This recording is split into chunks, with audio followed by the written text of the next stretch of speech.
संत रामपाल जी महाराज एक ऐसे महान संत जिन्होंने अपनी सतभक्ति, तत्व ज्ञान, करुणा और सेवा के बल पर समाज में नई मिसाल कायम की है। संत रामपाल जी महाराज की अगुवाई में उनके सभी सतलोक आश्रमों से समाज कल्याण के अद्भुत कार्यों ने समाज को सुनहरे भविष्य की एक नई उम्मीद दिखाई है। संत रामपाल जी महाराज से नाम दीक्षा लेने के बाद लाखों लोगों की लाइलाज बीमारियां जैसे कैंसर, एड्स आदि ठीक हुई। संत जी के ज्ञान से प्रेरित होकर उनके अनुयायियों ने लाखों यूनिट रक्तदान किया। संत जी ने लाखों बहन बेटियों का दहेज मुक्त विवाह करवाया।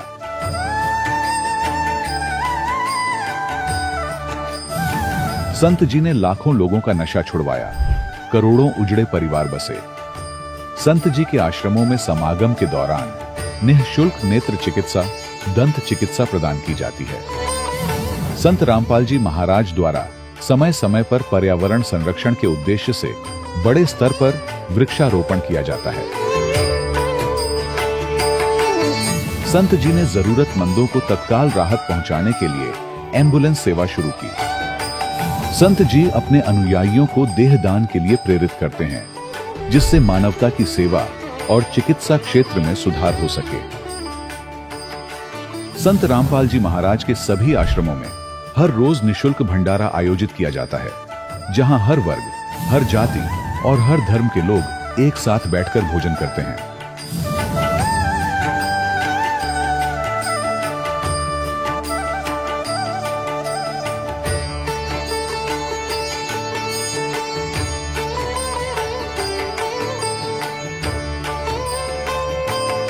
संत रामपाल जी महाराज के आश्रम में हजारों बुजुर्गों को सम्मान और प्यार के साथ जीवन जीने का अवसर मिलता है।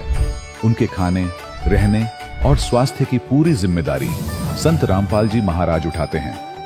अनाथ बच्चों के लिए संत रामपाल जी महाराज के सभी आश्रम किसी वरदान से कम नहीं।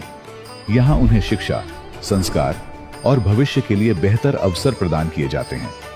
चाहे बाढ़ हो, भूकंप या महामारी, संत रामपाल जी महाराज और उनके अनुयायी हमेशा ही जरूरतमंदों के लिए सबसे आगे खड़े रहते हैं।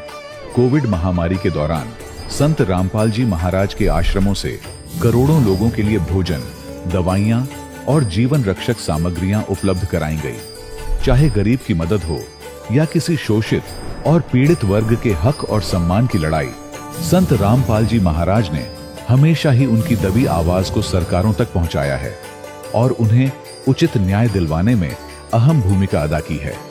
समाज में आध्यात्मिक और सामाजिक मूल्यों के प्रति जागरूकता लाने में संत रामपाल जी महाराज हर कदम पर मानवता के सच्चे सेवक साबित हुए हैं। संत रामपाल जी महाराज का जीवन हमें सिखाता है कि सच्ची सेवा वही है जो निस्वार्थ भाव से की जाए। आइए हम भी इस महान सेवा के कार्य में इस महान संत से जुड़ें और संत रामपाल जी महाराज से नाम दीक्षा लेकर अपने जीवन को धन्य बनाएं।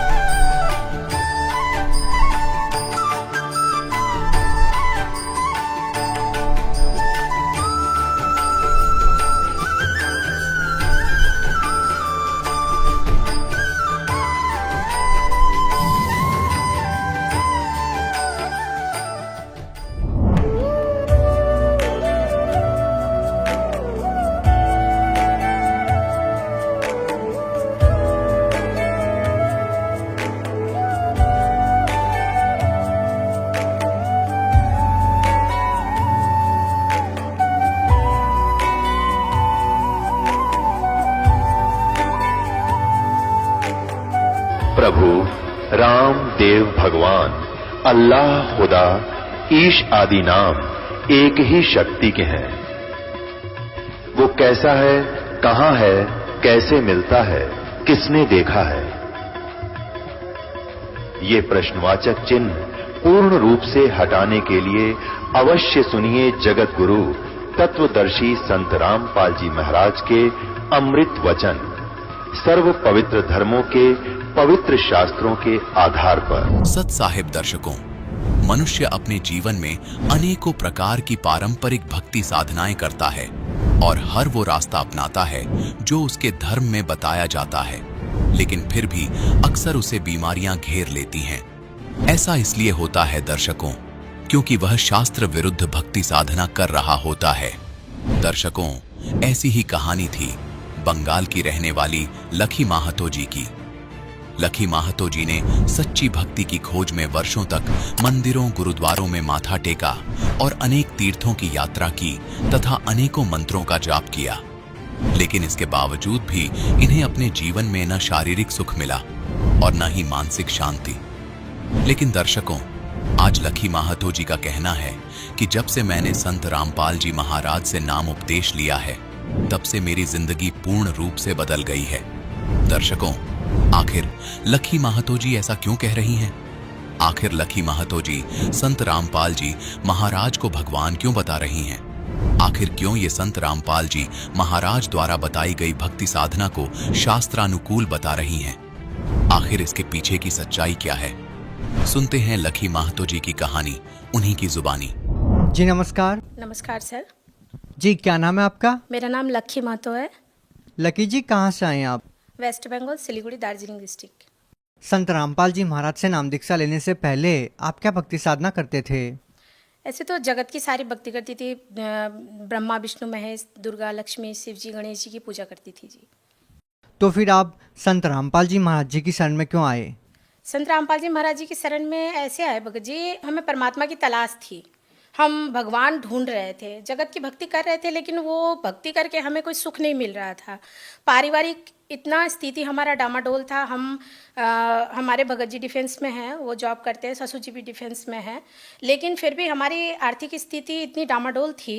कभी कभी ऐसे हो जाते थे कि हमारे पास 10 रुपए की भी लालच हो जाती थी, ऐसे हमें उधारी लेनी पड़ती थी। तो मैं सोचती थी कि हम सभी मिलके पूरे परिवार, हम बचपन से जो मम्मी पापा बताते थे शिव भगवान की, दुर्गा जी की, लक्ष्मी, गणेश, सभी के पूजा करते थे। तो मैं यही सोचती थी कि इन भगवानों की भक्ति तो मैं कर रही हूँ, लेकिन मैं इतना दुखी क्यों हूँ, मुझे ये समझ में नहीं आता था।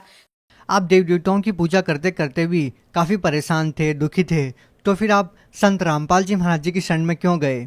संत रामपाल जी महाराज जी के बारे में यूट्यूब में मेरे भगत जी सर्च कर रहे थे सोशल मीडिया के माध्यम से, तो वो देख रहे थे। देखते देखते अचानक से एक दिन उनको यूट्यूब में संत रामपाल जी महाराज जी के बारे में पता चला।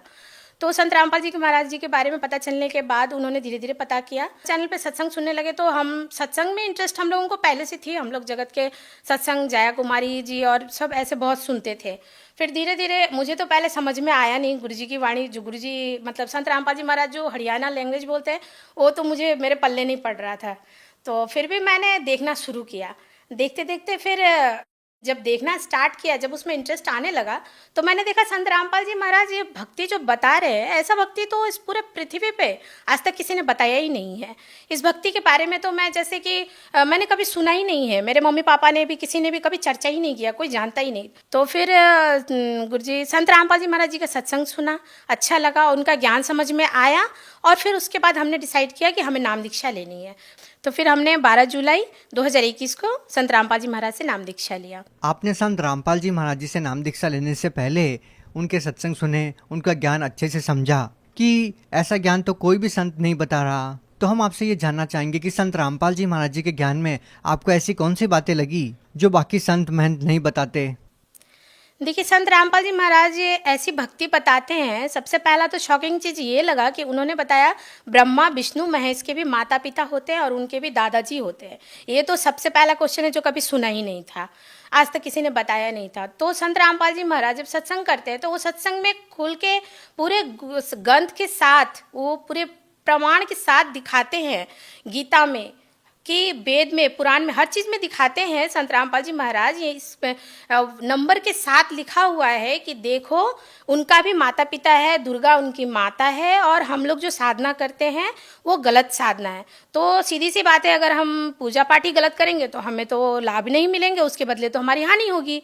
तो इसीलिए समझ में आया कि हाँ, संत रामपाल जी महाराज जो बताते हैं वो भक्ति साधना सही है। जैसा कि आपने बताया कि पहले जो साधनाएं आप कर रहे थे, उन साधनाओं को करते करते भी आप परेशान थे, दुखी थे, लेकिन हम आपसे ये जानना चाहेंगे कि क्या जब आपने संत रामपाल जी महाराज से नाम दीक्षा ली और उनके द्वारा दी गई भक्ति की, तो फिर आपके जीवन में क्या बदलाव आए?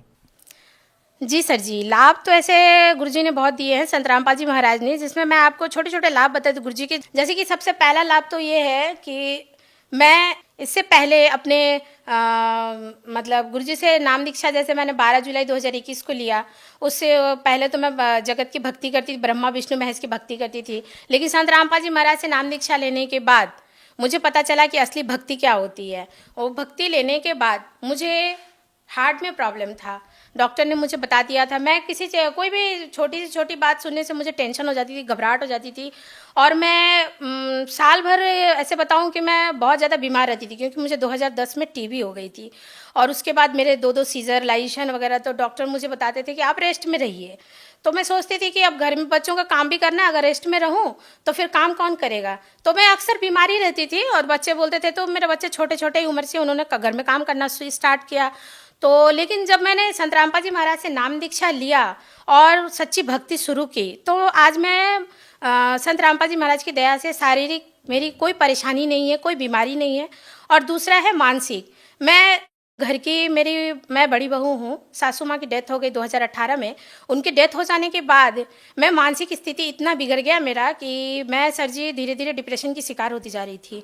तो इसीलिए जब हम पे जिम्मेदारी बढ़ने लगी तो हमारा मतलब मैं बहुत ज़्यादा परेशान हो गई। परेशानी से मुझे ऐसा लगने लगा कि अब मैं कहाँ जाऊँ, किसे ढूंढूं, किसके पास। तो संत रामपाल जी महाराज जी से हमने परिवार में 4 लोग नाम दीक्षा ले लिया और परमात्मा की भक्ति कर रहे हैं। भक्ति करने से हमें बहुत सुख मिल रहा है। मानसिक स्थिति आज वैसा कोई भी टेंशन नहीं, कितना भी बड़ा से बड़ा परेशानी आ जाता है, ऐसे घबराहट सी नहीं होती है। और तीसरा लाभ ये है कि जैसे पहले भी वही काम करते थे, भगत जी तो डिफेंस में नौकरी करते हैं। पहले पैसा कहाँ आता था, कहाँ जाता था, उसका कुछ समझ नहीं आता था। लेकिन आज ऐसी गुरुजी की दया हो गई है, संत रामपाल जी महाराज जी की, कि आज पता चलता है, आज अगर कोई चीज़ करना हो तो पहले से वो अरेंज किया रहता है कि हाँ हमें क्या करना है। पैसे की कोई कमी नहीं है। और पहले हम पैसे के लिए कोई छोटा मोटा जॉब, काम, नेटवर्क मार्केटिंग वगैरह बहुत कुछ ऐसे करती थी मैं। तो मैं सोचती थी कि मेरी 2 लड़की है, जैसे बिहारी घर में बोला जाता है 2 लड़की है तो उसकी शादी करने के लिए इतना दान दहेज चाहिए, कहाँ से आएगा, ऐसे सभी चलता। तो सोचती थी कि चलो कुछ साइड अपना बिजनेस कर लिया जाए।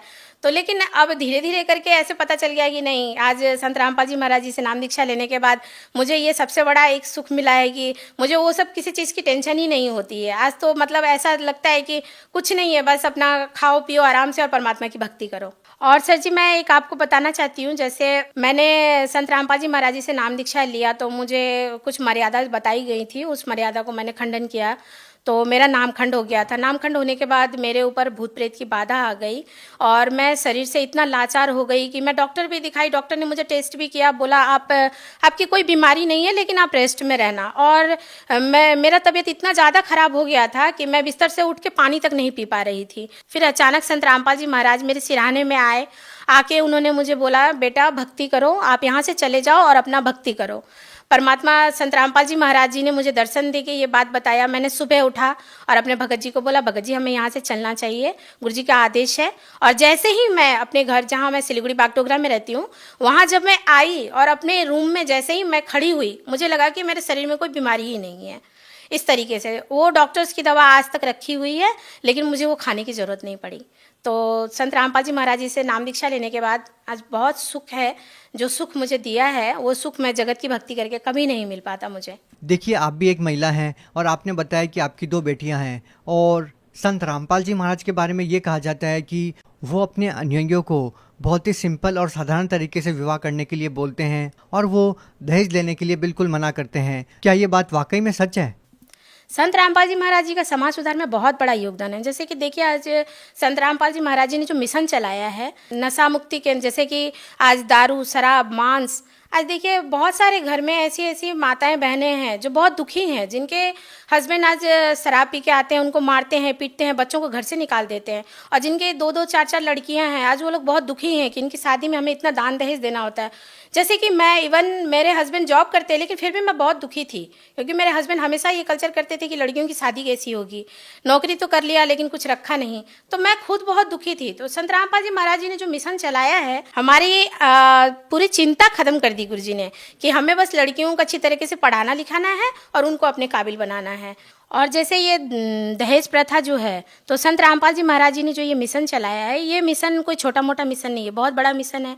और इस सरकार इस मिशन के लिए कितने करोड़ों लाखों रुपए खर्च कर रही है इस पे, लेकिन सरकार उस मिशन पे कामयाबी नहीं हो पा रही। लेकिन संत रामपाल जी महाराज जी जो भक्ति बताते हैं, जो मंत्र, जो साधना देते हैं, बहुत बड़े से बड़े, जिनका भी कुछ भी नशा, कोई भी सा भी नशा रहे, वो नशा मंत्र लेने मात्र से ही छूट जाता है। आप भगत समाज को क्या संदेश देना चाहते हैं? संदेश तो गुरुजी संत रामपाल जी महाराज देते हैं।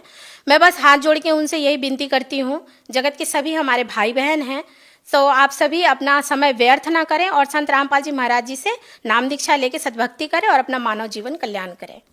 आपकी तरह कोई व्यक्ति संत रामपाल जी महाराज से नाम दीक्षा लेना चाहता है तो वो उनसे नाम दीक्षा कैसे प्राप्त कर सकता है? संत रामपाल जी महाराज जी से नाम दीक्षा लेने के लिए, जैसे आज तो बहुत सारे चैनल्स पे गुरुजी का, संत रामपाल जी महाराज जी का प्रोग्राम आता है, तो उस प्रोग्राम के नीचे जो पट्टी चलती है, उस पट्टी पे आश्रम के कुछ नंबर्स दिए रहते हैं। उस नंबर पे आप कांटेक्ट करिए और कांटेक्ट करने के बाद आपको आश्रम से बता दी जाएगी कि आपके नज़दीकी जिले में नामदान सेंटर कहाँ है। आप उस नामदान सेंटर पर जाकर फ्री ऑफ कॉस्ट नाम दीक्षा ले सकते हैं और भक्ति कर सकते हैं, और भक्ति करके मानव जीवन को कल्याण करिए। बहुत बहुत धन्यवाद। नमस्कार दर्शकों, अभी आपने सुने संत रामपाल जी महाराज से दीक्षा प्राप्त करके सुखी हुए भक्त के अनुभव। अब देखिए जगत गुरु तत्वदर्शी संत रामपाल जी महाराज के मंगल प्रवचन। और तब भगवान शिव ने सोचा आज या कौन सा स्टेशन पकड़गी। यदि कदे भी इस बात के निकट भी नहीं थी, ना ऐसा मैंने कदे भाव देखा, ऐसी विनम्र नहीं देखी। तब उसने कहा कि तुझे कौन ऐसा भगवान मिल गया जो तेरी बुद्धि बदल दी। ये तेरे सतर का ज्ञान नहीं पार्वती, तेरी बुद्धि को मैं खूब जानता हूं। तब पार्वती जी ने कहा कि नारद जी आए थे, उन्होंने मुझे बताया है कि ये जितने भी ये कंकाल टंगे हुए इस माला में, ये मेरे सिर के, मेरे मुंह के रुंड, ये मेरे ही बताए हैं।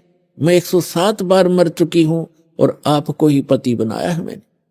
हे भगवान, क्या मैं मरती थी, आप मुझे कितना प्यार करते हो, और ये जब मैं मरती थी तो क्या आपको दुख नहीं होता था, और फिर भी आपने मुझे वह वस्तु नहीं दी जिससे मैं आपके जीवन तक तो जीवित रह सकती थी इस मंत्र से, ऐसा बताया है।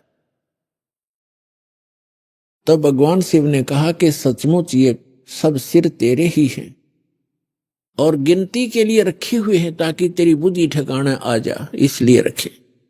और ये दिन आ गया आज।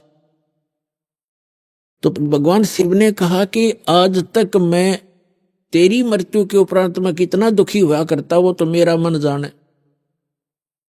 जैसे उन्होंने बताया कि एक बार राजा दक्ष के यहां तू मृत्यु को प्राप्त हुई थी और तेरे उस अस्थि पिंजर को लिए मैं 10,000 वर्ष तक सीने से लगाए फिरा करता। मैं इतना पागल की तरह तेरे ऊपर आसक्त था, तेरे वियोग में मैं इतना दुखी होता था। पार्वती ने कहा कि फिर भी आपने मुझे यह मंत्र क्यों नहीं दिया जिससे मैं मरती नहीं और आपके साथ ही रहती। तब भगवान शिव ने कहा कि ये मंत्र ऐसे नहीं दिया जा सकता, जब तक जिज्ञासा प्रबल ना हो इस मंत्र के बताने का कोई लाभ नहीं बताने वाले को, बल्कि पाप ही लगता है। अब जैसे एक सीप होती है जिससे मोती बनते हैं, एक जीव होता है समुद्र में, उसका ऊपर का जो बॉडी होता है वो बहुत सख्त होता है और छोटा सा सीप होता है। जिस समय समुद्र के अंदर एक ऐसा वातावरण बनता है, उसको प्यास लगती है और वो समुद्र के जल को ग्रहण नहीं करती, वो ऊपर आ जाती है सतह पर, पानी के ऊपर की सतह पर। और जब स्वाति नक्षत्र की ऊपर से कोई बूंद आसमान से उसके मुख पर गिर जाती है उस समय, तो उस बूंद से जब मुंह खुला हो सीप का, उसकी डिमांड होती है उस बूंद की, आसमान के पानी की बूंद की, और उसमें मुंह खुला हो और उसमें वर्षा हो रही हो, तो मुंह खुले हुए पर एक ही बूंद पर्याप्त है उसमें मोती बनाने के लिए, और मुंह खुला ना हो और सीप बेशक ऊपर सतह पर जल के ऊपर घूम रही हो, चाहे सारा सामन बरस जा, उस मोती नहीं बन सकता क्योंकि उसका मुंह खुला नहीं है। तो ऐसे ऊपर बगैर मुंह खुले और उस बूंद की कोई वैल्यू नहीं है, व्यर्थ जाती है। ठीक इसी प्रकार भगवान शिव ने बताया कि आपके अंतःकरण का मुंह खुला नहीं था, आपके अंदर ये जिज्ञासा उत्पन्न नहीं हुई थी, इसकी डिमांड नहीं हुई थी। और आज नारद जी ने आपके अंदर ये प्रेरणा पैदा करके आपके अंतःकरण की वो डिमांड प्रेरित कर दिया, आपको आपकी प्रबल इच्छा होगी। अब ये मंत्र दूंगा पार्वती तो तेरा काम करेगा। पहले मैंने बहुत बार कोशिश की थी कि आपको ये मंत्र दूं, लेकिन आपने तो कान्ना पे कटाड़ी सारी बात, और कभी भी नहीं आपने भक्ति करने की सोची भी नहीं। अगर आप मेरे ज्ञान को सुनती तो मैं ये मंत्र आपको प्रेरित करके ये मंत्र भी देता, लेकिन ये ऐसा अनमोल मंत्र है, बगैर जिज्ञासु के और प्रबल इच्छा हुए बिना ये देना व्यर्थ होता है। इसलिए मैंने आपको मरते हुए भी देखा, मैं रोता भी था, डकराता था, टक्कर मारता था, लेकिन ये अनमोल वस्तु दे नहीं सकता था। तो पुण्यात्माओं, उस मंत्र को कितना कॉन्फिडेंस रखा गया था भगवान शिव के द्वारा। पार्वती के अतिरिक्त उन्होंने किसी को ये मंत्र फिर खोला भी नहीं। अब पार्वती से कहा कि इस मंत्र को मैं उस स्थान पर दूंगा, कोई अन्य जीव जंतु ना सुन ले।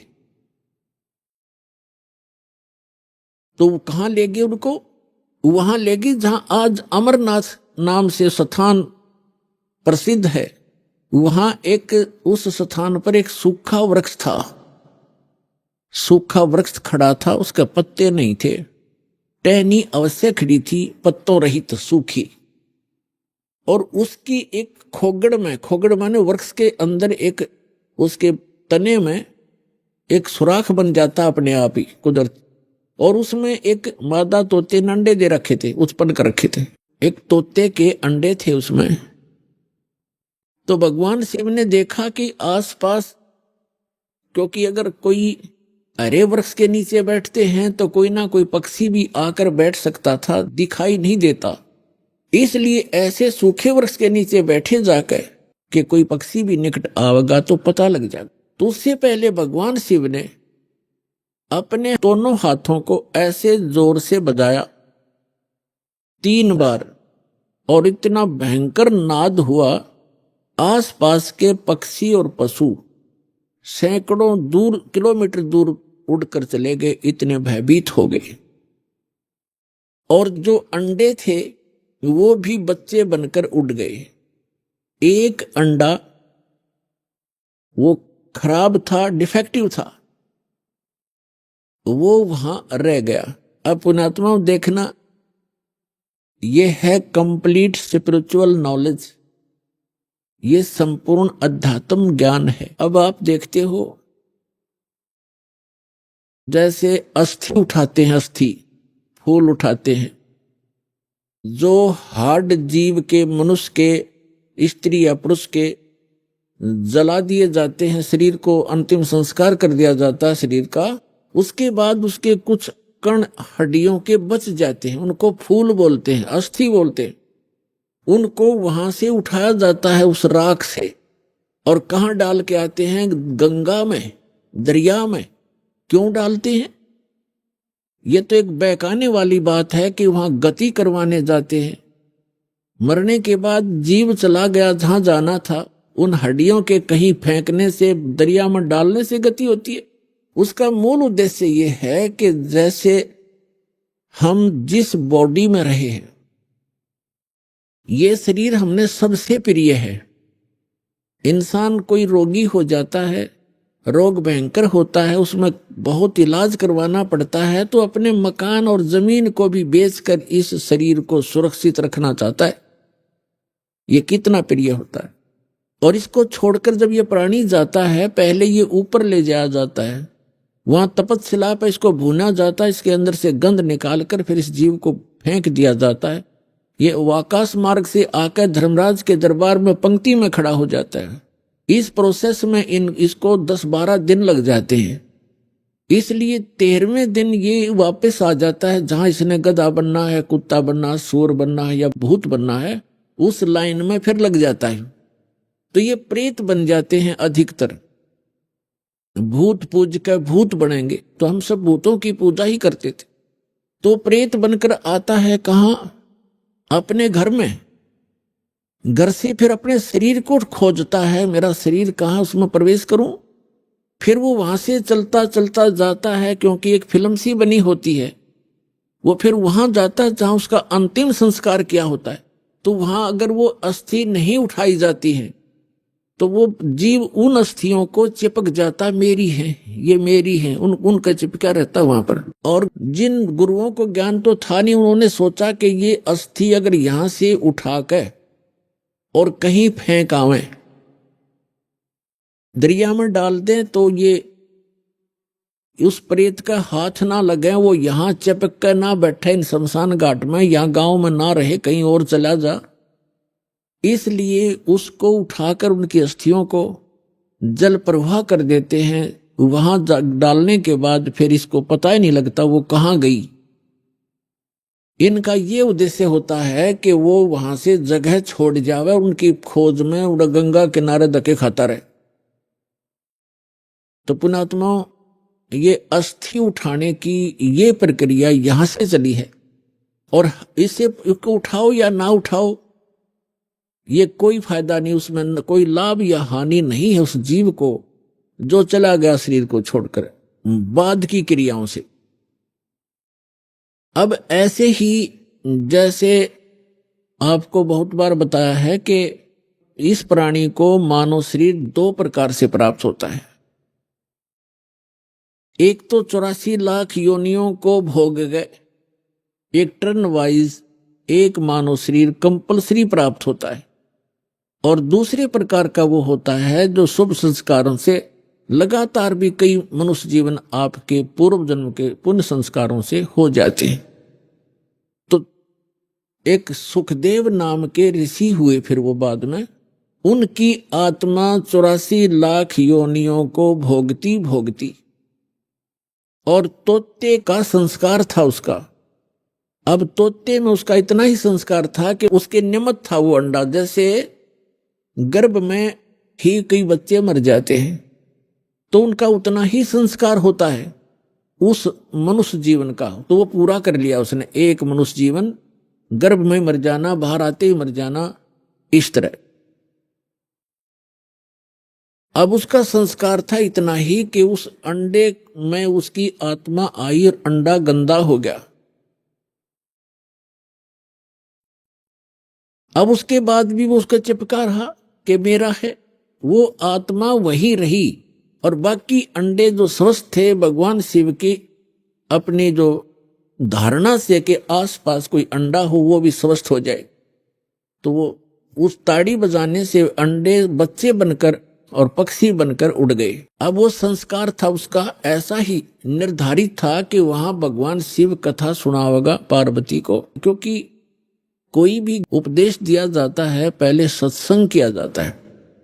तो भगवान शिव ने पार्वती को पहले उस अमर परमात्मा की कथा सुनाई कि कोई ऐसी शक्ति है, इनको वैसे ज्ञान नहीं, लेकिन वेदों से जैसा इनको ज्ञान प्राप्त हुआ तो ये बता रहे थे कि पार्वती उस परमात्मा की भक्ति करनी चाहिए, उस भगवान की भक्ति से जीव का मोक्ष होता है। और इन देवताओं को भी ये मानव शरीर माना जाता है, और मानव शरीर ये भगवान की साधना उपासना के लिए ही प्राप्त होता है। और फिर वो बताने लगे कि ध्यान लगाओ, मैं बताता जाता हूं, जहां टारगेट मैं आपको बताऊं आपकी सुरती वहीं पहुंचे। क्या बताया कि मूल कमल जो गुदा के पास है, रीढ़ की हड्डी के अंदर की तरफ, उसमें गणेश जी का वास है और उसका किलियम जाप है। और ऐसे इसको ऐसे ऐसे बोल है। फिर बताया कि उससे 2 उंगल ऊपर सावित्री और ब्रह्मा जी का कमल है, उसका ये मंत्र है। फिर बताया शरीर के इसके ऊपर नाभि कमल है, उसमें विष्णु और लक्ष्मी का वास है, और वहां पर ये मंत्र है जो आपको दिए जाते हैं। इनको जाप करो।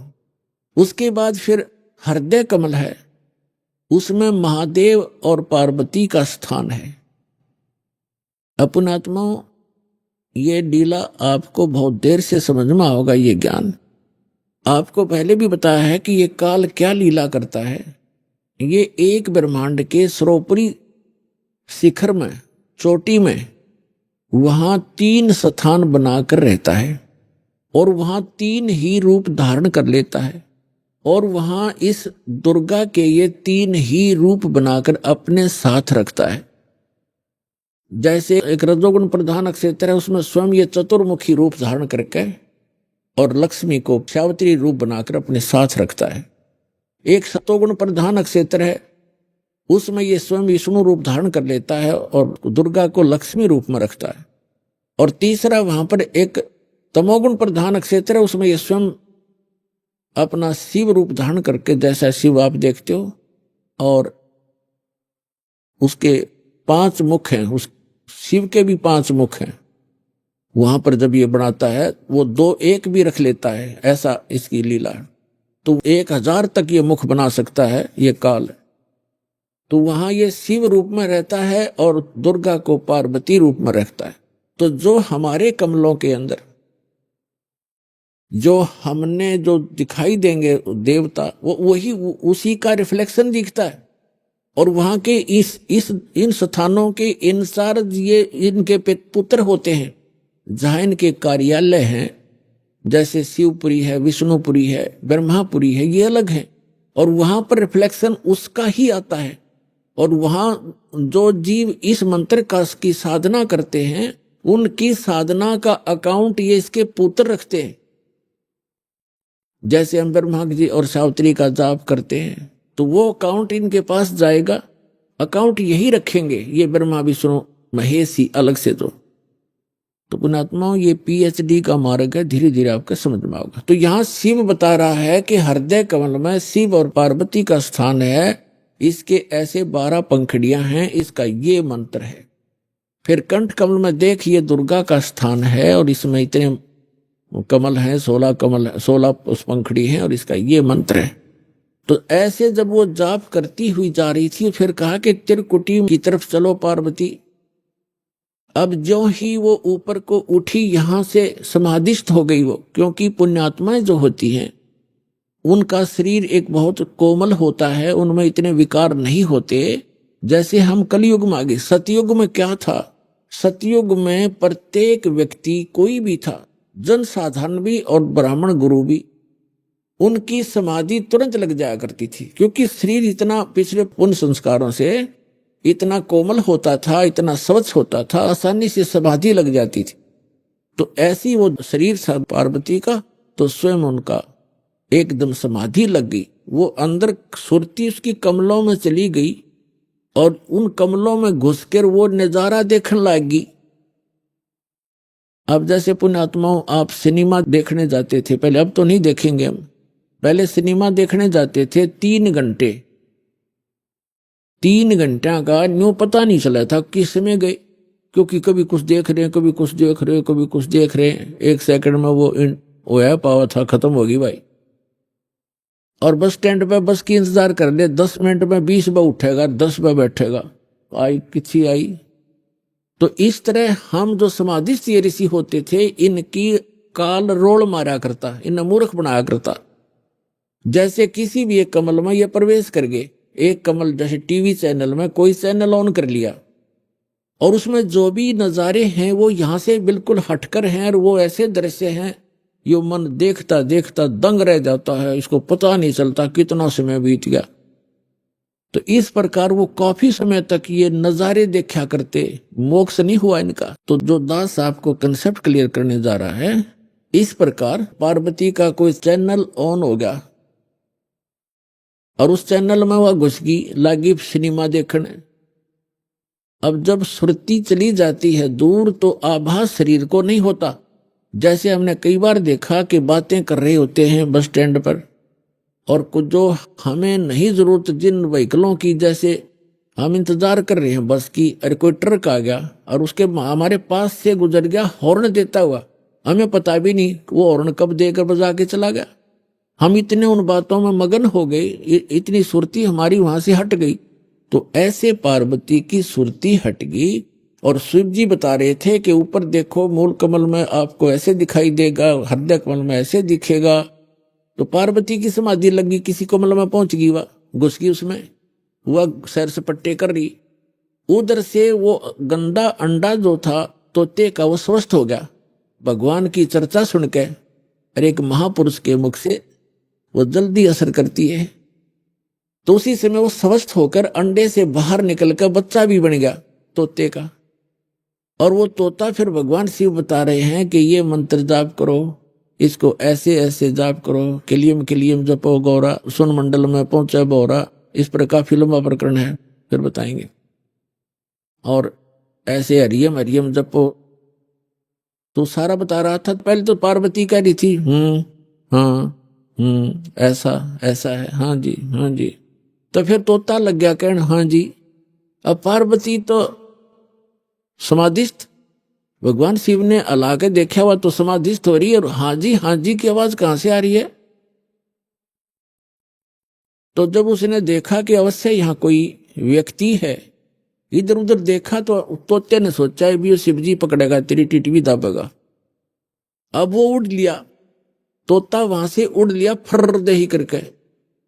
अब शिव जी ने देखा कि इसने मेरा मंत्र प्राप्त कर लिया, और तोता बड़ा बदमाश होता है, यो किताब बोल रहेगा इसने। और ये ऐसे बताने से किसी व्यक्ति के हाथ लग गया। जैसे ये राक्षस क्यों बन गए, जो साधना करते थे मर्यादा तोड़ गए, सब विकार करने लग गए, और उस भक्ति से उसमें सिद्धियां उतनी ही आ गई जो देवताओं में थी, लेकिन उनके कर्म बिगड़ गए, तो वो बराबर की शक्ति युक्त हो गए और दुखदायी एलिमेंट बन गए। इसलिए इन मंत्रों को अभी तक हम गुप्त रखते हैं कि एक आम जो बगैर किसी अधिकारी के इसको दिया नहीं जा सकता, यह हानि कर सकता है, फिर आम समाज के लिए भी दुखदायी बन जाता है। तो ये कारण था कि जनसाधारण कहते हैं भाई ये मंत्रों को तुम्हारे गुरुजी गुप्त क्यों रखते हैं। अब उनको क्या पता, जगत को भगत की मर्यादाओं का ज्ञान नहीं होता, तो श्रेयाम सार्वजनिक क्यों नहीं करते, वो सबको क्यों नहीं बताते। कोई बात है, अब आपके पास 20 लाख रुपये हैं तो बांट देना सबको, खड़ा होगा गली में बांट दे, 10-10 रुपये, 100-100, 500, 1000-1000। जब तेन कहेगा कौन से बेटे ने दूं, जो सा ठीक ठाक रखे, खराब ना कर दे। तो ये एक अनमोल धन है, ऐसे नहीं बांटा जाता। तो भगवान शिव पीछे पीछे और तोता आगे आगे, दोनों में सिद्धि, उस मंत्र से वो भी मंत्रित होकर के सिद्धि युक्त हो गया और वो भाग लिया। आगे तोते का शरीर छोड़कर वेद व्यास की पत्नी ने जमाई ली, उसके माध्यम से वो सूक्ष्म रूप से गर्भ में पहुंच गया। और जब उनका मिलन हुआ पति पत्नी का, तो उस समय उसने उसमें बॉडी धारण कर ली वेद व्यास और उसकी पत्नी से, और गर्भ में रहा। तो भगवान शिव आए पीछे पीछे और कहा कि व्यास की पत्नी तेरे पेट में मेरे ज्ञान का चोर है, मैं इसे मारूंगा। तो उसने कहा कि क्यों मारोगे, क्या गुस्ताखी कर दी, ये दी कोई जीव, मुझे तो मालूम नहीं, आप तो अंतर्यामी हैं भगवान, आपने को पता होगा। क्या बात होगी कि इसने मेरा अमर मंत्र चुरा लिया, सुन लिया, और ये अमर हो गया, और कहीं ये किसी और को बताओगा, इसलिए मैं इसने खत्म करूंगा, मारूंगा। तो व्यास की पत्नी कहने लगी, बोले नाथ, एक तरफ तो आप कहते हो ये अमर हो गया तो आप मारोगे कैसे इसको। तो शिव जी वहां से आ गया, भाई बात तो ठीक है, गर्भ में ऐसे साधक को हानि नहीं पहुंचा सकता, जो पूर्व जन्म के कुछ संस्कारी होते हैं वो गर्भपात से मरण नहीं होता उनका। और फिर व्यास जी और उसकी पत्नी भी साधक थे, तो साधक को कोई भी देव जो हानि नहीं पहुंचा सकता। तो भगवान शिव वापस आ गया। अब कहने का भाव ये है दास का कि पार्वती जी को वो मंत्र मिला भगवान शिव से, कहां, जहां पर आज हम एक अमरनाथ का मंदिर मानते हैं, अमरनाथ मानते हैं, और वहां अपने कल्याण के लिए हम वहां दर्शनार्थ जाते हैं कि हमारा मोक्ष हो जाएगा अमरनाथ पर जाने से, नहीं। अपने आत्माओं, वो मंत्र से मोक्ष हुआ पार्वती का, उस अमरनाथ से नहीं। अमरनाथ एक स्थान है जहां पार्वती जी को वो अनमोल मंत्र प्राप्त हुआ था। अब इस दास के पास वो कंप्लीट स्पिरिचुअल नॉलेज है, वो अमर मंत्र है। ये अमर मंत्र जो भगवान शिव ने पार्वती जी को दिया, ये तो इतना अमर है, जब तक शिव रहेगा पार्वती की मृत्यु पुनः नहीं होगी। और एक दिन पार्वती भी मरेगी, शिव भी मरेंगे, ये अविनाशी नहीं है। इसका प्रमाण है श्री देवी भागवत 3रा स्कंद सचित्र मोटा टाइप 3रे स्कंद में गीता प्रेस गोरखपुर से प्रकाशित के 123 पृष्ठ पे भगवान विष्णु स्वयं कहते हैं, अपनी माता की स्तुति करते हैं दुर्गा की, तुम शुद्ध स्वरूपा हो, ये सारा संसार तुम्ही से उद्भासित हो रहा है। मैं ब्रह्मा और शंकर आप ही के कारण हम वर्तमान हैं, और हमारा तो आविर्भाव माने जन्म और तिरोभाव माने मृत्यु हुआ करता है, हम अविनाशी नहीं है। अपने आत्माओं, जैसे इस दास से मंत्र आप जी को बरवाला के पुराने आश्रम में मिला है, तो उसके लिए वो पुराना आश्रम अमरनाथ है जहां वो मंत्र मिला आपको। अब उस बरवाला आश्रम में माथा टेकने तो नहीं, उस मंत्र के जाप करने से आपका मोक्ष होगा। और वो मंत्र आपको ये दास कहीं भी मिल जावे, जैसे घर घर जाया करते थे हम, वो घर में मंत्र देते थे, तो उनके लिए वो स्थान है वो अमरनाथ जहां ये मंत्र मिला था। उस अमर मंत्र के मिलने वाले स्थान से मोक्ष नहीं, चाहे माथा टेको चाहे ना टेको, उस मंत्र के जाप से मर्यादा में रहते हुए साधना करने से आपका मोक्ष होगा। जैसे पहले हम नगर नगर में जाकर सत्संग करने लगे थे, और वहां टेंट लगाया करते थे ग्राउंड में, ईंटों की भट्ठी बनाकर हलवा खीर बनाते थे, और सत्संग करके हम दूसरे शहर में चले जाते थे। जैसे हम एक बार करनाल के अंदर सत्संग करके चले गए, हम चले गए हिसार में आ गए, तो जिस भक्तों ने वहां नाम लिया था, तो उनके लिए वो करनाल का वो मैदान अमरनाथ है। लेकिन अगर कोई उस बाद में कोई व्यक्ति यूं कहे कि चल आपको वहां वो स्थान दिखा कर लाता हूं जहां पर रामपाल महाराज का सत्संग हुआ था, तो वहां क्या दिखा कर लाएगा बाद में? जहां भट्ठी पड़ी थी ईंटों की, यूजलेस, हमने काम सारा कर लिया था, हम आगे चले गए। अब उन भट्टियों को देखने से, जैसे हम वहां ये सत्संग जहां हो रहा हो और ये दास जहां उपलब्ध हो, तो वहां भक्त हो, वहां पर खीर भी मिलेगी, हलवा भी मिलेगा, और ये अनमोल ज्ञान भी सुनने को प्राप्त होगा। अब यदि कोई व्यक्ति कहे कि चल आपको वो स्थान दिखा कर लाता हूं जहां सत्संग हुआ था, वहां जाकर क्या दिखावे, देख यहां तो खीर बनी थी, यहां हलवा बना था, यहां बैठकर नाम दिया था, तब वहां ना तो वह खीर ना हलवा, सूखी भट्ठी है, उन्हें 6 पे माथा टेका हो जाए, तो वो चीज तो यहां मिलेंगी जहां दास उपलब्ध है।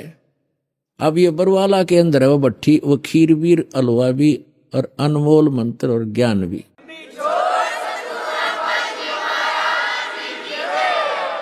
इस प्रकार जितने भी हमारे ये तीर्थ हैं, ये पवित्र यादगारें तो हैं कि यहां ऐसी घटनाएं घटी थी, ये केवल यादगार हैं, लेकिन वहां जाने से जीव को पाप के अतिरिक्त कुछ नहीं मिलेगा। एक समय जैसे परमात्मा की लीला में लिखा हुआ है कि वो सतलोक से चलकर आते हैं, वो 3 प्रकार की स्थिति से हमारा धारण पोषण करते हैं, 3 प्रकार के शरीर से। एक शरीर से तो सतलोक में स्थायी रहते हैं, उनके एक रोमकूप में करोड़ सूर्य करोड़ चंद्रमा मिला दे इतनी रोशनी होती है। और दूसरा वो करते हैं लीला, जैसे प्रत्येक युग में एक शिशु रूप धारण करके एक लीला करते हैं, उनको निसंतान दंपति उठा ले जाते हैं, धीरे धीरे बड़े होते हैं, और जो वो क्रियाएं कर रहे होते हैं माता पिता, वही क्रिया करते हुए एक जन साधारण जैसा जीवन जीकर वो परम पिता दिखाते हैं, ऐसी लीला किया करते हैं। और दूसरी प्रकार की स्थिति में वो कभी भी कहीं पर भी आकर के साधु रूप में प्रकट हो जाते हैं, अच्छी आत्माओं को मिलते हैं, उनको ज्ञान देते हैं, उनको अपने से परिचित कराते हैं, जो भटक रही होती है उनकी प्यारी आत्मा। ऐसे ही एक धर्मदास नाम के महापुरुष वैश्य थे, बनिए थे, और वैष्णु साधु से दीक्षित थे, विष्णु जी के पुजारी थे, विष्णु जी को इष्ट मानते थे, साथ में शंकर भगवान की भी पूजा करते थे। जैसे भी हमारे धर्म गुरुओं ने हमारे को जो ज्ञान दे रखा है, हम वैसे ही वो लगा हुआ था। अभी आपने सुने संत रामपाल जी महाराज के मंगल प्रवचन। आइए अब सुनते हैं संत रामपाल जी महाराज से नाम दीक्षा लेकर सतभक्ति करके अद्भुत लाभ प्राप्त करने वाले अनुयायी के विचार।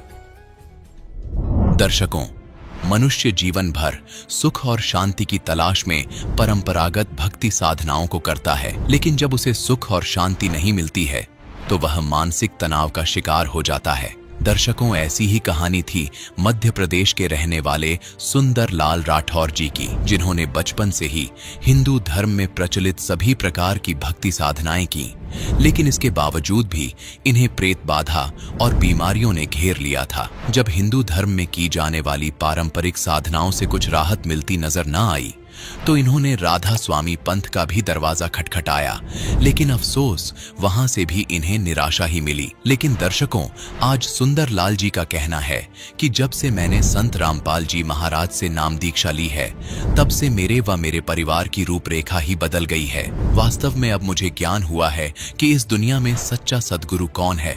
दर्शकों, आखिर लाखों की संख्या में अन्य पंथों से लोग क्यों संत रामपाल जी महाराज से नाम दीक्षा ले रहे हैं? आखिर इसके पीछे की सच्चाई क्या है? आइए सुनते हैं सुंदर लाल जी की कहानी, उन्हीं की जुबानी। सर नमस्कार। नमस्ते सर। सर क्या नाम है आपका? सुंदरलाल राठौर। सुंदर जी, कहाँ से आए हैं आप? मैं एमपी खरगोन, कॉलोनी जतापुर। सर, संत रामपाल जी महाराज जी की शरण में आने से पहले आप क्या भक्ति साधना करते थे? मैं पहले राधा स्वामी में था और मैं 3 साल तक रहा वहाँ पे। उसके बाद जो है मेरे घर में भूत प्रेत का साया हो गया था और कोई भी सुखी नहीं रहता था। मेरी भगत मती को सिर दर्द की शिकायत थी बचपन से, और मैं सारा इलाज कराया। उसके बाद मैं घर के टेंशन में पागल जैसा हो गया। मैं शराब पीने लग गया सर, गांजा, बीड़ी, सिगरेट सभी नशे करता था मैं। और मैंने अपनी ज़मीन तक बेच दिया, 1 करोड़ की ज़मीन है, और मेरी भगत मती को कोई भी फ़ायदा नहीं हो रहा था। मेरा बच्चा हुआ, उसको भी गले में टीबी की गठान यहाँ पर हो गई थी, उनका भी बहुत इलाज कराया, मेरे को कोई फ़ायदा नहीं हो रहा। सर, आपने 3 साल तक राधा स्वामी पंथ में रहकर भक्ति की, तो सर ये जो आपको नुकसान हो रहे थे, आपके बच्चे को भूत प्रेत की बाधा थी, टीबी की गांठ थी, तो सर क्या राधा स्वामी पंथ के जो आपके गुरु थे उनसे आपने कभी इस बारे में कोई बात नहीं की?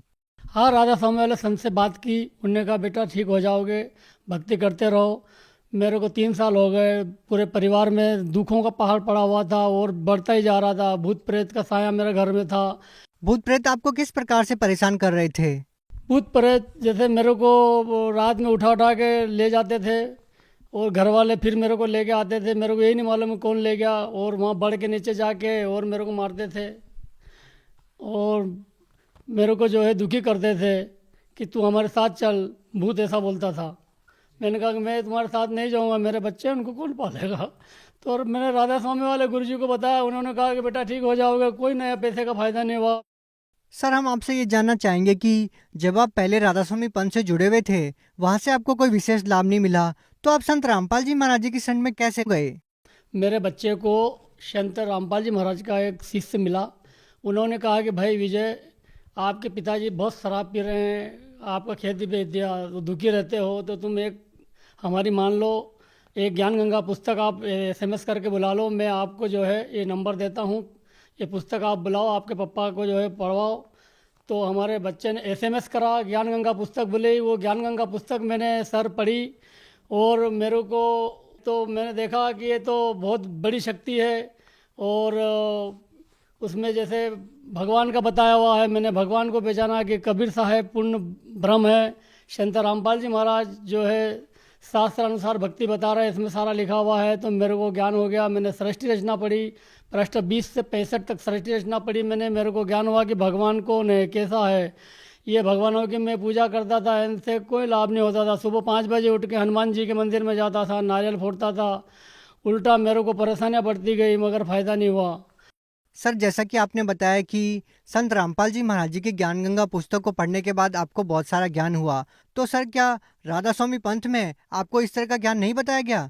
नहीं नहीं, वो ज्ञान कुछ भी नहीं बताते हैं। वो तो सिर्फ वहाँ पर जो है अपना पैसा इकट्ठा कर रहे हैं, बाकी और कुछ भी नहीं कर रहे हैं। वहाँ पे कोई नए पैसे का फ़ायदा नहीं हो रहा किसी। सर, आप ऐसा कैसे कह सकते हैं? मेरे जैसे जो वहाँ पर जैसे करोड़ लोग जाते हैं, वो कई दिनों से जुड़े हुए हैं, अंधविश्वास की तरह वहाँ पर वो लगे हुए हैं, उनको भी कोई फ़ायदा नहीं हो रहा। सर, जब आप राधा स्वामी पंथ से जुड़े हुए थे तो आपने संत रामपाल जी महाराज जी से नाम दीक्षा कैसे ली? मैंने 1 जनवरी 2014 को मैं हरियाणा गया। वहाँ पर हमारे भगत जी हमको साथ में लेके गए थे, खरगोन के थे। उन्होंने नामदान दिला, गुरुजी से हम मिले। संत रामपाल जी महाराज के दर्शन के लिए गए। संत रामपाल जी महाराज को मैंने बहुत रोया।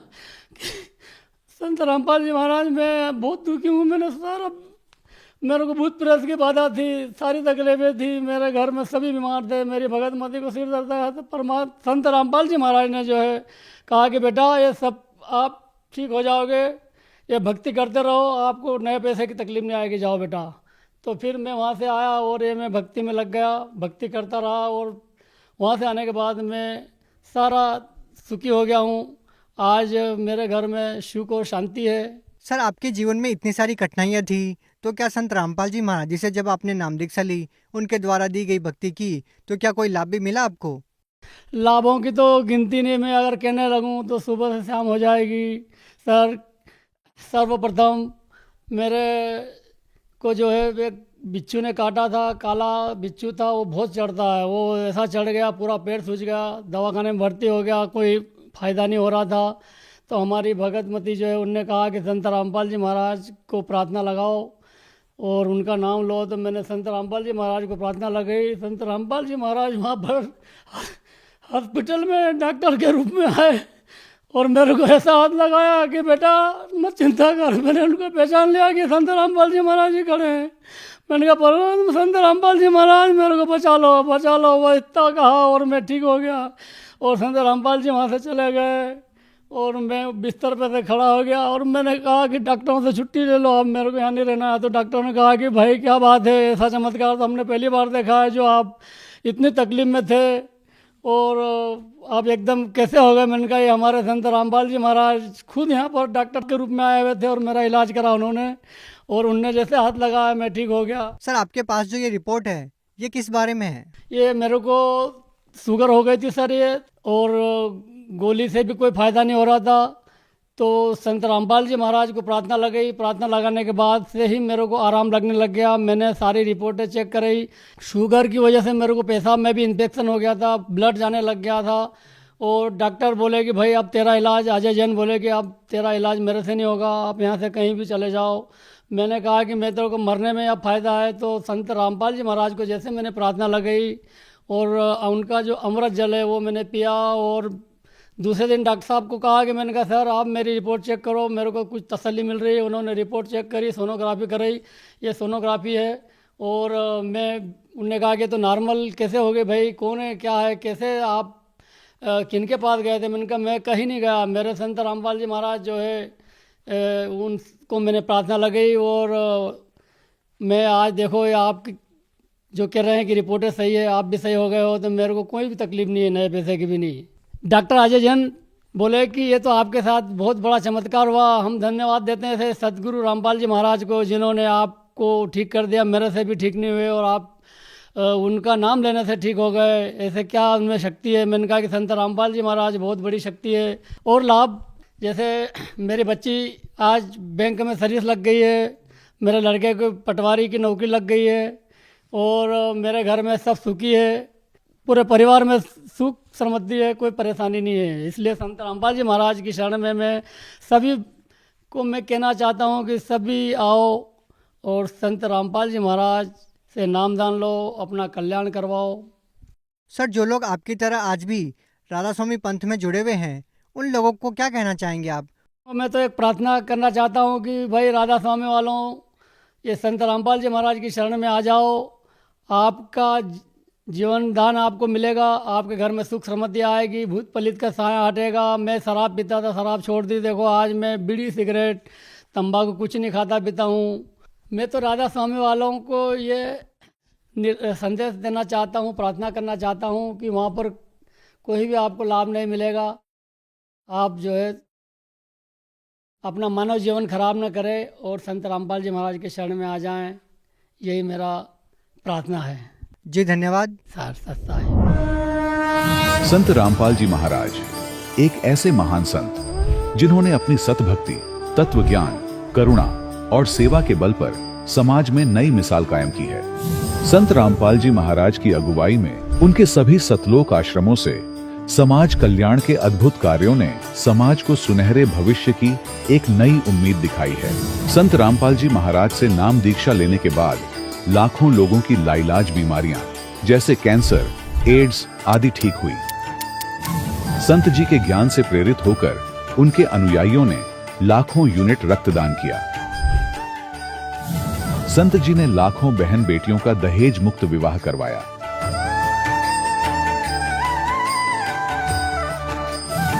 संत जी ने लाखों लोगों का नशा छुड़वाया, करोड़ों उजड़े परिवार बसे।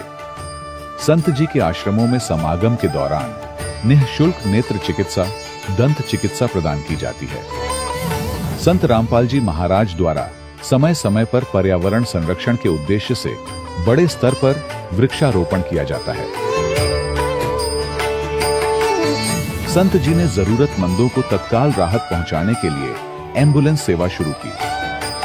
संत जी अपने अनुयायियों को देहदान के लिए प्रेरित करते हैं, जिससे मानवता की सेवा और चिकित्सा क्षेत्र में सुधार हो सके।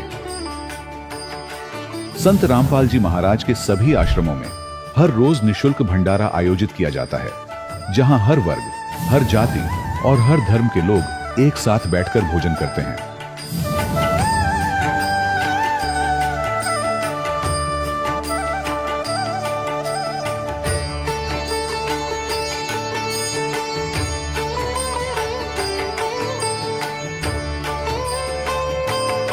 संत रामपाल जी महाराज के आश्रम में हजारों बुजुर्गों को सम्मान और प्यार के साथ जीवन जीने का अवसर मिलता है।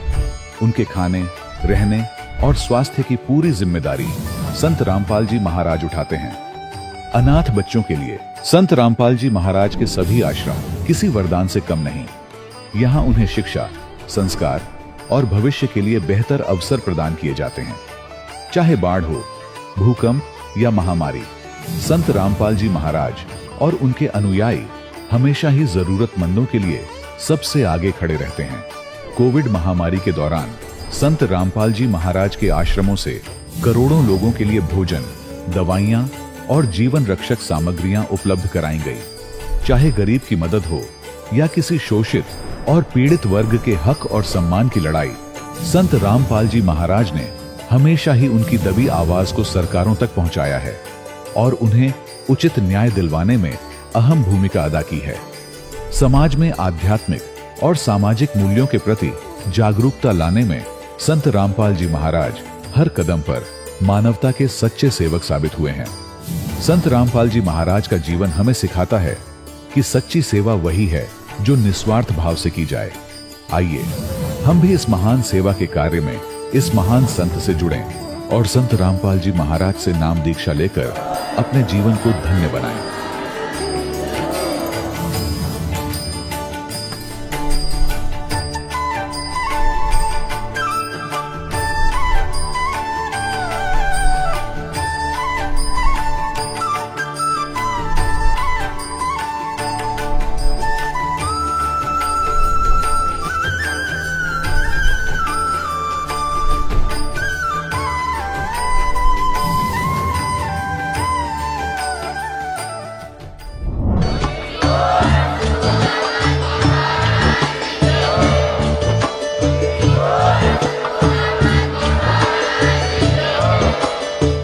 सुन रहे थे जगत गुरु तत्वदर्शी संत रामपाल जी महाराज जी के मंगल प्रवचन। अधिक जानकारी के लिए विजिट कीजिए हमारी वेबसाइट www.jagatgururampalji.org। संत रामपाल जी महाराज जी के शुभ आशीर्वाद से पूरे विश्व भर में 500 से भी ज्यादा नाम दीक्षा केंद्र हैं, जिन पर संत रामपाल जी महाराज जी द्वारा ऑनलाइन निशुल्क नाम दीक्षा दी जा रही है। अपने नजदीकी नाम दीक्षा केंद्र का पता करने के लिए संपर्क करें 8222880541।